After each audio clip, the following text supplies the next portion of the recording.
Good evening friends. तसेच सर्व आदरणीय पालकांना सस्नेह नमस्कार. आपल्याला इयत्ता पहिली ते पाचवी किंवा पाचवी ते 10वी आणि त्यापुढील सर्व विद्यार्थ्यांना जर इंग्रजीचा शब्दभरणा कसा वाढवावा हे शिकवायचं असेल तर अगोदर इंग्रजीमधील सर्व बेसिक शब्द घेतले पाहिजेत. कारण की जगातली कोणतीही भाषा असो, ती भाषा बोलण्यासाठी, वाक्य तयार करण्यासाठी आपल्याला शब्दांची गरज भासत असते. शब्दांशिवाय वाक्यरचना तयार होऊ शकत नाही, मग ती जगातली कोणतीही भाषा असो. समजा आपल्याला इंग्रजी बोलायची आहे, पण इंग्रजीमध्ये बोलत असताना आपण वेगवेगळ्या प्रकारची वाक्य बोलत असतो. परंतु ऐन वेळेला कदाचित त्या वाक्यरचनेनुसार कधी-कधी योग्य तो शब्द मिळत नाही. योग्य तो शब्द लवकर आपल्या तोंडात येत नाही. त्यामुळे आपलं वाक्य चुकू शकतं किंवा त्या वाक्याची रचना चुकू शकते. तर असं होऊ नये, तर त्यासाठी इयत्ता पहिली ते पाचवी आणि त्यापुढील विद्यार्थ्यांना अशा प्रकारचे शब्द शिकवले गेले पाहिजेत, जे शब्द आपल्याला स्क्रीनवरती दिसत आहेत. मग मी जे शब्द घेतलेले आहेत, तेच तसे सोपे सोपे शब्द आपण तेच शब्द शिकवले पाहिजेत असं नाही. आपण स्वतःच्या मनानुसार, सदसद विवेक बुद्धीनुसार अशा काही शब्दांची यादी तयार केली पाहिजे, की जे शब्द इंग्रजीमध्ये आहेत, की जेणेकरून त्याला आपल्याला विद्यार्थ्यांना शिकवणं फार महत्त्वाचं आहे. मग असे शब्द कोणते आहेत? मग इंग्रजीतील ते शब्द फक्त आपल्या विद्यार्थ्यांना, मुला-मुलींना शिकवू नका. तर ते शब्द शिकवीत असताना त्या शब्दांचा अर्थ देखील आपल्या मुला-मुलींना सांगा. बघा, मी काही शब्द लिहिलेले आहेत आणि त्या शब्दांच्या उजव्या बाजूला मराठीत अर्थ देखील दिलेला आहे. खरं तर हे विरुद्धार्थी शब्द आहेत. याच प्रकारे तुम्ही समानार्थी शब्द घेऊ शकतात. याच प्रकारे तुम्ही रायमिंग वर्ड्स घेऊ शकतात. याचप्रमाणे तुम्ही रायमिंग स्कीमनुसार शब्द घेऊ शकतात. फक्त आपला उद्देश एक आहे, की आपल्याला आपली व्होकॅब्युलरी वाढवायची आहे.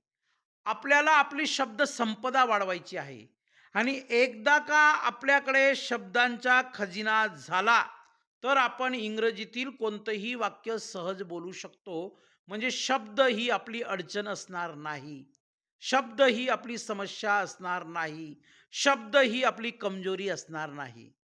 तर बघा, चौहान टीचिंग पॅटर्ननुसार काही शब्द आपल्यासाठी मी घेऊन आलेलो आहे. खाली काही शब्द लिहिलेले आहेत आणि उजव्या बाजूला त्यांचा अर्थ आहे. म्हणजे ते शब्द कोणत्या अर्थाने वापरले जातात हे आपल्याला माहीत असलं पाहिजे. आणि ते जर आपल्याला माहीत नसेल, तर आपण कोणताही चुकीचा शब्द आपल्या इंग्रजी वाक्यरचनेमध्ये वापरू शकतो. तर त्या चुका टाळण्यासाठी आजचा व्हिडिओ आहे. बघा, लक्षात घ्या. बिग, स्मॉल, मोठा, लहान. आता बिग म्हणजे काय? मोठा. आणि स्मॉल म्हणजे काय? लहान. बिग, स्मॉल, मोठा, लहान. हॉट, कोल्ड, गरम, थंड. अप, डाऊन, वर, खाली. अप आणि डाऊनचा अर्थ काय होतो? वर, खाली. इन, आउट, आत, बाहेर. आत, बाहेर. डे, नाईट, दिवस, रात्र. डे म्हणजे दिवस, नाईट म्हणजे रात्र. असं आपल्या विद्यार्थ्यांना, मुला-मुलींना समजून सांगा. With the help of this video they can develop their vocabulary. त्यांची शब्दसंपदा, शब्दभरणा ते वाढवू शकतात. गुड, बॅड, चांगले, वाईट. हॅपी, सॅड, आनंदी, दुःखी. बॉय, गर्ल, मुलगा, मुलगी. बॉय म्हणजे मुलगा आणि गर्ल म्हणजे मुलगी. यस, नो, हो, नाही. गो, स्टॉप, जा, थांब. गो म्हणजे जाणे आणि स्टॉप म्हणजे थांबणे. ब्लॅक, व्हाईट, काळा, पांढरा. ब्लॅक म्हणजे काळा आणि व्हाईट म्हणजे पांढरा. ही रंगांची नावं आहेत. टॉल, शॉर्ट, उंच, बुटका. न्यू ओल्ड, नवीन जुने. न्यू म्हणजे नवीन आणि ओल्ड म्हणजे जुना. राईट? तर बघा या स्क्रीनवरती आपण जवळ-जवळ 10 ते 12 शब्द जोडीनुसार घेण्याचा प्रयत्न केलेला आहे. असेच वेगवेगळे शब्द आपण शोधा आणि ते मुलांकडून करून घ्या, त्यांच्याकडून वदवून घ्या. नवे-नवे त्यांना मराठीत अर्थ देखील सांगा. Because our mother tongue is Marathi. Our mother is Marathi. आपली मातृभाषा आणि आपली आई मराठी आहे. आपल्याला इंग्रजी भाषेबरोबरच आजच्या काळामध्ये आपल्या स्वतःच्या भाषेचा अभिमान असला पाहिजे. राईट? बघा अजून आपल्याला सराव करता यावा त्यासाठी माझ्याकडे काही शब्द आहेत. बघूयात आपण ते शब्द बघूयात. बघा फास्ट, स्लो, वेगाने, हळू. फास्ट म्हणजे वेगात आणि स्लो म्हणजे हळू. लेफ्ट, राईट, डावा, उजवा. आपण म्हणतो ना मुलांना left hand, right hand. Left, right, डावा, उजवा. ओपन, क्लोज, उघडणे, बंद करणे. ओपन म्हणजे उघडणे आणि क्लोज म्हणजे बंद करणे. मग आपण आपल्या विद्यार्थ्यांना आणि मुला-मुलींना सांगू शकतो open the door, open the window. आपल्याला क्लोज शब्द घ्यायचे असेल तर close the door, close the window अशा पद्धतीने आपण शिकू शकतो. सॉफ्ट, हार्ड, मऊ, कठीण. इजी, हार्ड, सोपे, अवघड. इजी म्हणजे सोपे, हार्ड म्हणजे अवघड किंवा कठीण. रिच, पुअर, श्रीमंत, गरीब. आपण म्हणतो तो श्रीमंत आहे, कधी कधी म्हणतो तो गरीब आहे. Rich, poor. रिच म्हणजे श्रीमंत, पुअर म्हणजे गरीब. गिव, टेक, देणे घेणे. गिव म्हणजे देणे आणि टेक म्हणजे घेणे. कालच आपण कार्यक्रम घेतला तिळगुळ घ्या गोड गोड बोला. तर गिव म्हणजे देणे आणि टेक म्हणजे घेणे.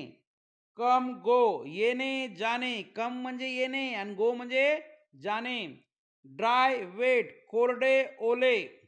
कोरडे, ओले. ड्राय म्हणजे सुकलेला, त्याला आपण कोरडे म्हणतो.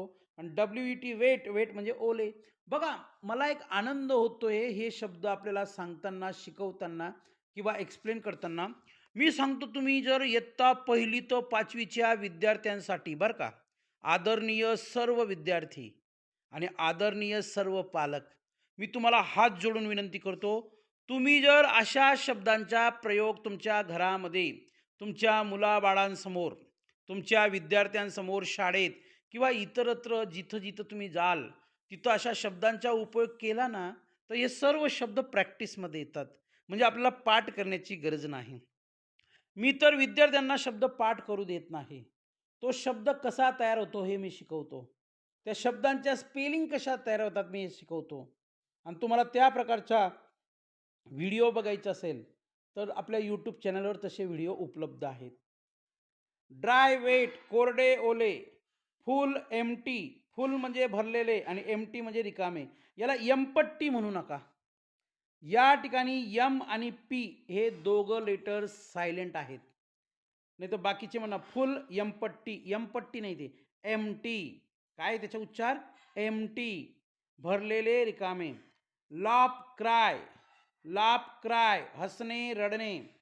नियर, फार. जवळ, लांब. नियर म्हणजे जवळ, फार म्हणजे दूर. On, of. चालू, बंद. आपण म्हणतो ना टीव्ही चालू कर, टीव्ही बंद कर. पंखा चालू कर, पंखा बंद कर. हे दोघं शब्द इलेक्ट्रिकल इक्विपमेंटसाठी वापरले जातात. ज्याला आपण काय म्हणू, इलेक्ट्रिकल इक्विपमेंट म्हणजे काय, की जे इलेक्ट्रिक साधने असतात, उपकरणे असतात, त्यांच्यासाठी हा शब्द वापरला जातो. पुश, पुल. ढकलणे, ओढणे. ढकलणे, ओढणे. तर या ठिकाणी देखील शब्दांच्या जवळजवळ 10 ते 12 जोड्या आपण पाहिलेल्या आहेत. या ठिकाणी फक्त मी तुम्हाला एकाच गटाचे, एकाच सेक्शनचे, एकाच विभागाचे शब्द शिकवत नसून त्याचा विरुद्धार्थी शब्द काय आहे हे देखील मी आपणास सांगत आहे. राईट? पुन्हा अजून आपण बघूया की आपल्याला अजून आपल्याकडे काय कोणते शब्द आहेत का. True, false. खरे, खोटे. ट्रू म्हणजे खरे, फॉल्स म्हणजे खोटे. Sun, moon. सूर्य, चंद्र. सन म्हणजे सूर्य, मून म्हणजे चंद्र. Heavy, light. जड, हलके. एखादी वस्तू वजनाने जड असते किंवा एखादी वस्तू वजनाने हलकी असते. हेवी लाईट जड हलके, क्लीन डर्टी स्वच्छ घाण, फर्स्ट लास्ट पहिला शेवटचा, फॅट थीन जाड बारीक, लव हेट प्रेम तिरस्कार. लव म्हणजे प्रेम करणे आणि हेट म्हणजे तिरस्कार करणे. आपण म्हणतो ना I love you, I hate you, या पद्धतीने. मोर लेस जास्त कमी, विन लूज जिंकणे हरणे. विन म्हणजे जिंकणे, लूज म्हणजे हरणे. बाय म्हणजे विकत घेणे, सेल म्हणजे विक्री, खरेदी विक्री. बाय सेल खरेदी विक्री. यंग ओल्ड तरुण म्हातारा, हाय लो उच्च नीच. आपला बीपी हाय लो होतो की नाही, हा, हाय लो उच्च नीच. स्वीट सोर गोड आंबट. या देखील मी जवळजवळ 10 ते 12 म्हणजे एकूण 30 ते 40 शब्द जोडीने बरं का आपण शिकण्याचा आणि समजण्याचा प्रयत्न केला आहे. आपल्या सगळ्या विद्यार्थ्यांना आणि पालकांना माझी कळकळीची विनंती आहे. असे अनेक विरुद्धार्थी शब्द शोधून काढा. आपल्या वहीमध्ये त्याची एक नोट्स तयार करा. 1-2 दिवसाच्या आड त्या सर्व शब्दांची रिव्हिजन करा. One day you will have vast vocabulary. One day you will have vast vocabulary. एक दिवस आपल्याकडे करोडो शब्द असणार. म्हणजे you need not to follow dictionary for single or many words. म्हणजे तुम्हाला एका आणि अनेक शब्दांसाठी शब्दकोशाची गरज पडणार नाही, डिक्शनरीची गरज पडणार नाही. एवढे शब्द, एवढ्या शब्दांचा खजिना आपल्याकडे असणार. म्हणून मी म्हणतो follow Chavan teaching pattern. Thank you very much. धन्यवाद.